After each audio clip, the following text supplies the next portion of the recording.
ఇట్లా కొంతమంది మేబీ కొన్ని మీడియా సంస్థల్లో వచ్చినట్టుంది, but that is not correct. అది ఇంకా మనకు అట్లాంటి డీటెయిల్స్ అయ్యి కూడా మన ఇన్వెస్టిగేషన్లో ఇట్ హెస్ నాట్ కమ్అవుట్. ఎంతమందికి ఇచ్చారు, ఎంతమంది ట్రైనింగ్ ఇచ్చారు, ఇట్లాంటివి ఇంకా రాదు. ఇటీవల 2 సార్లు కవింపు చర్యలు జరిగాయి సార్, వీళ్ళ హస్తరాలు లేదండి, అలాంటిది ఏమీ ఇప్పటికైతే మనకేం తెలియదు. As of now that is not. Material ఎట్లా వచ్చింది, ఎట్లా చెక్ పోస్ట్ చేస్తుంటారు, చెకింగ్ జరుగుతుంది అయినా కూడా ఇంత భారీ అంటే చెక్ పోస్ట్లో మరి ఆ బాటిల్ ఎలా వచ్చింది అన్నది, ఒక బాటిల్ చెక్ పోస్ట్లో దొరుకుతుందని నేను అనుకోవట్లేదు. మెటీరియల్ ఎలా వచ్చింది అన్నది యూజువల్లీ మనకి ఇన్వెస్టిగేషన్లో భాగంగా తర్వాత తెలుస్తుంది. ఎందుకంటే మీరు ఒక్క నిమిషం మనం గమనిస్తే ఈ మెటీరియల్ ఇవన్నీ కూడా commonly they can be sourced commonly.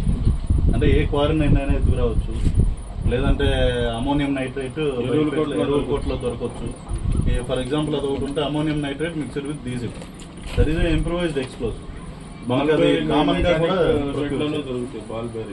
Ball bearings ఉన్నాయి. బాల్ బేరింగ్స్ అంటే చిన్న ఎక్స్ప్లోజివ్ డివైస్ తయారు చేసి బాల్ బేరింగ్స్ చెరలు, అంటే మన చెరలు అంటాం, చెరలు నచ్చని పోల్సి పెట్టడం వల్ల ఏంటంటే పేలుడు జరిగిన దానికన్నా ఈ విస్ఫోటం జరిగి ఈ దూరంగా వెళ్ళడం వల్ల ఎక్కువ మంది ఇంజరీ అవడానికి అవకాశం ఉంది.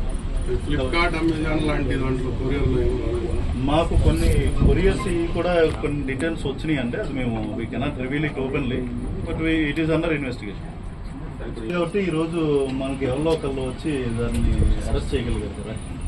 Intelligence agencies are working, that is why we could be able to trace them even after 20 years.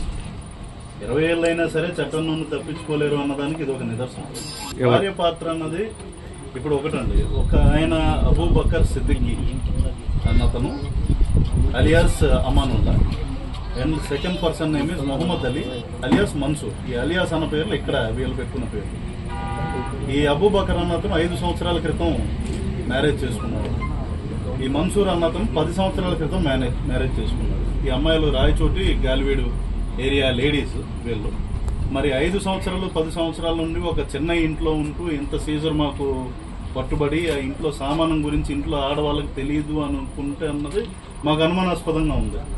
తెలుసా తెలియదా మరి వీళ్ళని నిజంగానే ఏమార్చారా, మోసం చేశారా అన్నది ఫర్దర్ ఇన్వెస్టిగేషన్ లో మేము తేల్చాల్సిన అవసరం. ఆక్టోపస్ నుండి కూడా బాంబు ఎక్స్పర్ట్స్ వచ్చారు. ఇప్పుడు మనకేంటంటే దీంట్లో అన్నిటికన్నా ముఖ్యంగా ఇది ఫైండ్స్ ఐఈడి డివైస్, ఏదైతే సార్ ఇందాక మెన్షన్ చేసింది బాంబు అనేది అంటాం మనం, ఇంప్రూవైజ్ ఎక్స్ప్లోజివ్ డివైస్ ఒక సూట్ కేసులో ఉన్నట్టు గమనించాం. అది మాకున్న టెక్నికల్ డివైజెస్ అయ్యి పెడితే దాంట్లో సెటన్ ఎక్స్ప్లోజివ్ ఉన్నట్టు వాళ్ళే టెక్నికల్ ఎక్స్పర్ట్స్. ఆయన వాళ్ళ భార్య ఏమో మా ఆయన మిక్సీలు రిపేర్ చేస్తాడు, వాచ్లు రిపేర్ చేస్తాడు, ఆయనకే మొత్తం A to Z cooking stove work technical experts అండి వీళ్ళు. మనకి చూసుకుంటే వీళ్ళ హిస్టరీ అనేది మేము మీకు బ్రీఫ్ హిస్టరీ ప్రెస్ నోట్ లో కూడా ఇచ్చాం. 1999 ఈ టైంలో కోయంబత్తూరులో బాంబ్ బ్లాస్ట్ జరిగినప్పుడు సిమిలర్ గా వివిధ పిఎస్లు, అంటే మనకు వచ్చేసి Chandadripet PS limits, Mayiladuthurai PS limits, Nagore PS limits, అదేవిధంగా మదురైలో తిరుమంగళం పిఎస్, ఈ విధంగా Egmore PS limits, Vellore, different places లో వీళ్ళు బాంబ్స్ ప్లాన్ చేయడం, బ్లాస్ట్ చేయడం జరిగింది. ముఖ్యంగా మనకి ఏంటంటే ఎగ్మూర్ కేసు చూసుకుంటే చెన్నై కమిషనరేట్ దగ్గర వీళ్ళు బాంబు పెట్టడం, అల్యూమినియం బాక్స్ అంటే మెకానిజం అది ఉండడం, అది గమనించి సబ్సిక్వెంట్ గా అదే కాకుండా వీళ్ళు బాంబ్స్ ట్రాన్స్పోర్ట్ చేస్తూ కూడా ట్రైన్స్ లో కూడా ఇది ఎక్స్ప్లోజివ్ సబ్స్టెన్స్ అందుకుని 1999లో అది కాసర్గోడ్ రైల్వే స్టేషన్ లో సెటన్ ఎక్స్ప్లోజివ్ ఐటమ్స్ సీజ్ చేయడం ఇది జరిగింది. సో ఏంటంటే these people are involved in to bomb making ఉన్నది. అది కూడా ఎట్లాగంటే లోకల్ గా దొరికే చిన్న చిన్న వస్తువులు, అంటే ప్లాస్టిక్ బాల్స్, పాడైపోయిన వాచ్ల నుండి టైమర్ డివైసెస్ ఇవి చేసుకుని ఇది తయారు చేసుకుని లోకల్గా ఇంప్రూవైజ్ చేసుకుంటున్నారు తప్పితే బయట నుండి మనకు ఫ్లిప్కార్ట్లోనూ దీంట్లోనూ ఆర్డర్ ఇస్తే మాకు తెలిసిపోద్ది కదా. అందుకని చెప్పి ఫ్లిప్కార్ట్స్ లో వీటిలో టైమర్ మెకానిజం ఆర్డర్ ఇవ్వరు. బట్ కమ్యూనికేషన్స్ అనేవి గమనించదగ్గ విషయం ఏంటంటే, అందరూ గమనించదగ్గ విషయం, వీళ్ళిద్దరూ ఇక్కడికి వచ్చి స్థిరపడ్డ తర్వాత బెంగళూరు మల్లేశ్వరం బాంబ్ బ్లాస్ట్ లో వీళ్ళిద్దరూ ప్రధాన నిందితులు.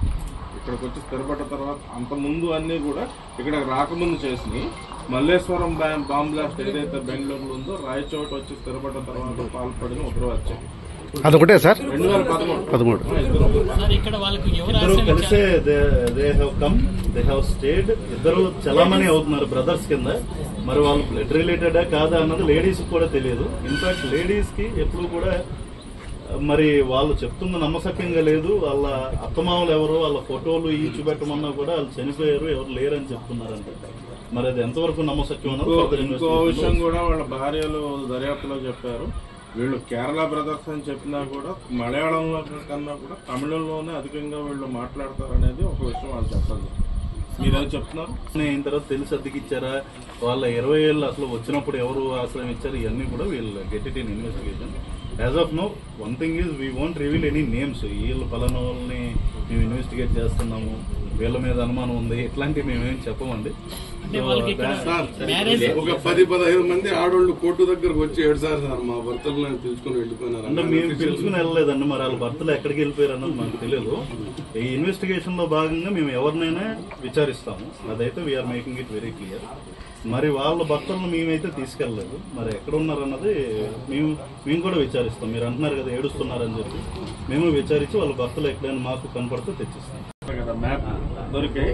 అలాగే మన ఇండియన్ రైల్వే సంబంధించిన రూట్ మ్యాప్ దొరికింది. ఎక్కడైనా కావచ్చు.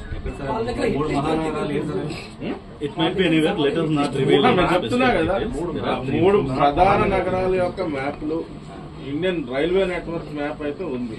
మరి ఎక్కడైనా కావచ్చు. అది మనకి విచారణలో దర్యాప్తులో తర్వాత ఇప్పుడు అడిగితే మేము చెప్పేది.